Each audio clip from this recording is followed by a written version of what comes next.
in spite of all the calls for neutrality, the United States is going to join World War II.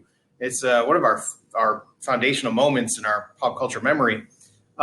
Before the United States joins the fight, though, Germany did invade the Soviet Union in the spring of 1941. Hitler and the Nazis, one of their main rhetorical opponents was communism. So not only do the Nazis despise they're anti-Semitic, so they didn't like the Jewish population. They also linked the Judaism with communism. So one of their main enemies was communism. And they're going to invade in the spring of 1941, thought it was going to be a swift war. It turns out to stall. And that stalled invasion is going to lead to a years-long siege around the major cities, Leningrad and Moscow, Stalingrad. And that siege is going to really decimate the German military in the East. But let's focus on the United States and the Pacific here. The United States embargoed Japan.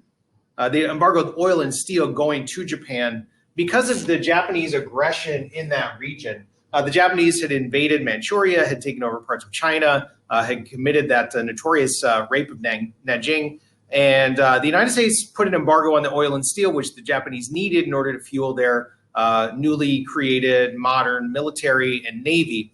The Japanese didn't have those natural resources, which is one of the reasons they invaded the Chinese mainland. But the Japanese had made efforts, or at least made it look like they were going to try to negotiate to end this embargo. Meanwhile, the Japanese were preparing a surprise attack on the United States Navy base at Pearl Harbor.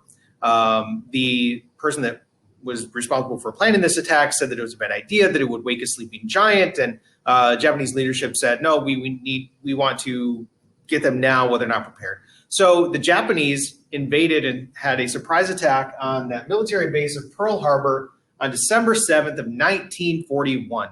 That surprise attack is going to kill over 2,000 Americans and civilians living in Hawaii. And it's going to destroy the American isolationist movement. So it did, in fact, wake that sleeping giant. And the attack missed the two most important ships that were at Pearl Harbor, the two aircraft carriers, which had been out on maneuvers for the last few days. So it decimates the Navy.